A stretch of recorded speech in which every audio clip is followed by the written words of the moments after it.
Hey everybody, like I always say, a new set brings new changes. Today it's time to visit an old favorite of mine, Sanctuary Guard Dragon. Stick around.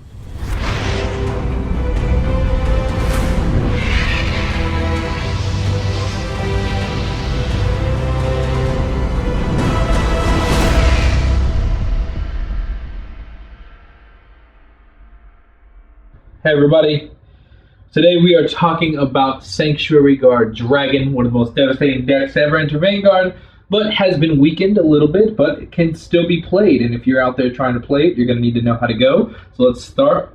Grade zeros, we are using, by the way, ignore my thumb, I sliced it earlier trying to fix the mic. So, this is Millius, our starter. It is a fan favorite for decks like this because the GB1 CB1 Search a Dude is good in a deck that wants to search dudes, and this is such a deck. So, this is our starter. If you've seen my deck profiles of Sanctuary Guard, you know I have a preference for him.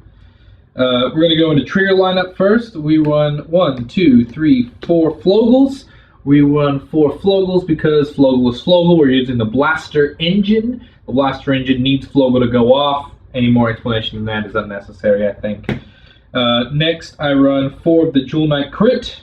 You can run the Altmile one if you so feel the need, because there is an Altmile in this. There is an Altmile Stride that you could potentially combo with. I'm using the 4 Jewel Knight crits instead. Feel free to change it. Usually in competitive play, I will switch it to the Altmile, so enjoy that. I just don't have them on my hand right now. Next, I run 4 of the Lou.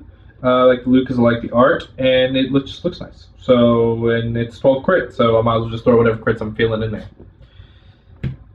Last trigger is our 4 heals. Heals are imperative now. I use the Jewel Knight one because who doesn't like heal me? That's a beautiful heal trigger, and it looks adorable. And you need them for G guards, and I just like looking into when I'm dropping them in the discard pile. It just looks nice. And that is the trigger lineup. We run 12 crit 4 heal because you're running an aggro deck, questionably one of the most aggro decks ever be played. You're going to need 12 crit to get you there, and the faster you get there, the faster you win. So next, we are going to our grade 1s. So, of course, we run 4 PGs. Now, if you notice, these are not the unflipped PGs. Well, this is post-GBT07. Aggro is now very fast in the meta, as is Dimensional Police once again. So this means Laurel is back at 4, even OCG and TCG. So, Laurel is now a threat once again, as is the Cross. And this deck cannot be punished for its rear guards. Also, I personally am of the opinion that of the various Royal Paladin builds, this is probably the one that is least counterblast heavy. Whereas something like Altmile Brave, check out that Altmile Brave profile, is a much more heavier counterblast deck, therefore it needs some unflip. This one, I think, can get away by using this, and that way you can protect anything you need to protect. Next, I run 4 Richards. Richards is your Benon searcher. We run Benon. We'll get there in a second. But he's your searcher with Benon. He's what you're going to search for. It's going to be beautiful. You're going to draw once. You're going to soul blast 1, draw 1. It's going to be nice. But sometimes 4 targets isn't enough, so I pick a 5th target. But it is the same thing. It is a Hidden Sage Miron, which has the same skill on call from the deck. Soul blast 1, draw a card. Basically, this is good to keep your draw engine because since we're running 12 crits, it'd be nice to be able to draw some cards. Next, I run 2 of Blaster Friend Barcgal. This is to set off the Blaster Engine, to help you set off the Blaster Engine, to get a little bit of unflip if you can get it off at the grade 2 rush stage. And basically, it's pretty interesting. So we run 2 because you can search it out when you ride grade 3. And that's particular because we don't have arc, we just have to use the grade 3s we have. And last but not least, one of the most important components is 4 Stride Fodder. They can be hot stamped if you feel like, they can be not hot stamped if you feel like. But we have to run 4 because 4 is good, 4 is nice, 4 is needed. So we're going to run 4, and that's how it's going to work. And because you need to stride this deck, and we're running less than what typically is used in a grade 3 lineup. So, grade 2s, Blaster Blade, 4 of. Absolutely necessary. You need Blaster Blade to go in. This is going to combo with, this is what you're going to search out with Lou.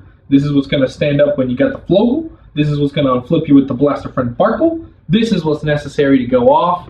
You're going to need this. It's going to be pinnacle to your success. Next, we run 4 of the what I call the enabler of the deck, Lou. Lou's going to set you up for beastly plays because once you boost him with Flogal or with Barcgal, you're still going to hit some pretty good lines. You're going to search out the blaster, then you're going to go in for face, and face is the place. So we're going to skip this and keep going. So 4 next, your searcher. We're running 4 of Benon. Benon is devastating. Benon is good. Benon is fun. Benon is life. Benon is your Sword Bee replacement. We don't get to use Sword Bee anymore, so we use this to search out Richards and to draw free cards instead. Isn't that so much better sometimes? You start to think about it. Isn't it just better than Sword Bee? In a way, because you get to, in this deck, your front lines are already beefy. So you're just getting a free card, which is nice. You're getting a free card for CB. You're getting a dude and a draw for Counterblast 1, Soul Blast 1. That is a cost I am willing to pay. So, aside from that, we run a 1 of Knight of Twin Sword. Knight of Twin Sword is beautiful, is good. The reason we run a 1 of is because we search it with Millius, and we can search it with Altmile. If it's not on the damage, it's not on the drop zone, we can use it wherever we want, and it's great. So we're using it as a 1 of, and it works. It's worked pretty well for me so far. I hope it does the same for you. Moving on to grade 3s, the 4 daddy of the deck, Sanctuary Guard Dragon. If you don't know what he does, I don't know why you watch this video, but on ride, you discard a card, search your grade 1, and add it to your hand, if I remember right? Yes, of course. No, call it to rear, duh. Discard a card, call grade 1 to rear, and then Limit Break 4, it gets +3 for every grade 1 or less. You're rarely, if ever, going to use a Limit Break 4, but you are going to use this first skill because you can use it before Stride. So it's going to be great. And since we don't have the Daigo deck, we're stuck using Sanctuary Guard Guarantee. So, and really we only use him because he has Sanctuary Guard in his name. Now, moving on to the Stride deck, we're going to run our always 1 of Sebreeze. We run our 1 of Sebreeze in case we run to the mirror match and they decide to stall into grade 2 or they G-assist. We punish them and we go for winning the game. Continuing the 1 of Spree, we run a 1 of Samuel because you never know when you're going to need to deal a damage, and this deck is pretty good at creating a board, and this can help you punish opponents when you do create a board. Now, the money, your rush, your first stride that's going to go in so hard into your opponent's face, obviously, regularly, he gives the entire front row +3 for every grade 1 or less, so long as you have the Sanctuary Guard Heart, which you're going to, so long as you're grade 3, and then you're just going to go for face and you're going to win. You're just going to keep swinging and swinging and swinging and searching out Blaster Blades and searching out grade 2s and winning, and you're going to stride into that as many times. Let's say you don't have dudes, but you still kind of want to make some lines, then you call in your 4 of Altmile. Now, before, back when this was an 8G zone, we only ran 2, but now with 16, we're going to run 4 because why wouldn't you? This is a great card. It searches out you a grade 2, gives that plus, if you're already at the right GB, gives that dude +5, gives your entire front row +3. It's good for searching out dudes. It also gives you a little bit more pressure, even if you can't do him, at least you can do him, and this gets you back to get on track for this, and that's an important step there. Next, we run a 2 of Saint Blow. We don't run Brocade because I think Brocade's a little excessive for this deck, and sometimes when you need pure aggro, you just need the power and crit. You don't need the condition here. We don't need a condition. We want the least amount of conditions for the most amount of aggro, and this gets us there. This gets us the crit and the power, and it gets us as quick as possible. Next, as far as G Guardians go, I run 5. I run 3 of the Fighters Collection. It's the best we got, 20k shield. It works. It's pretty easy to get off. I enjoy it.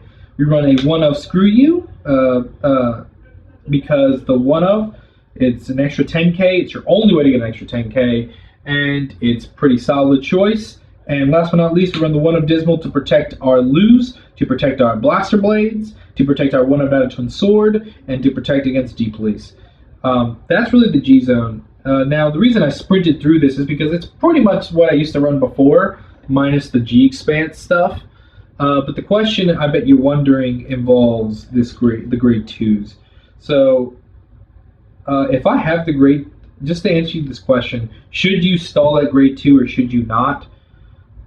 There's arguments for both sides, really, about whether or not you should ride grade 2 or try to stall out your opponent so you can get the first stride still. Now, if they have Sebreeze, if you have a grade 2 that you can afford to ride and still keep a decent high stand, then ride the grade 2 and scum your opponent. I know it's terrible advice, but that's the advice I have for you. If you have the grade 3 and you really can't sacrifice the hand, take the hit, hope that you check a heal when you swing so you can go into some stronger stuff next turn. If you don't have the grade 3 and you really can't sacrifice it, you can take the gamble, try to scum your opponent, and maybe they don't have the Sebreeze. And then you'll be good again. You're really stuck in these couple options, which puts you in a really difficult position with this deck. It's really, do you stay? Me, you're going to see me ride grade 3 most of the time and just play it out that way, because staying at grade 2, if they have the Sebreeze, I'm pretty much signing my own death warrant. If they don't have the Sebreeze and I scum them, then I might win, but it's kind of a tough bet. If you ride another grade 2, you just neutraled yourself that turn, because you're only going to get one card, unless like you can call another bean on, but then you're sacrificing more cards from your hand to get more cards back. You're still only going neutral there. So it's a tough one as far as hand advantage goes about where to stay, because that's the problem about staying in grade 2, right? Your hand advantage. But I'm rambling really at the end of this deck profile. Really staying at grade 2 and scumming your opponent's really going to be up to the state of the game at that time and how you feel about your hand. That's the only advice I have as far as that goes. But I hope you enjoyed this deck profile and this little intro into what maybe you should do, because this is the toughest question. Hope you enjoyed. Make sure you hit that subscribe button and check out our Facebook page for more exclusive content. We'll see you next time with Team Absolution. Peace.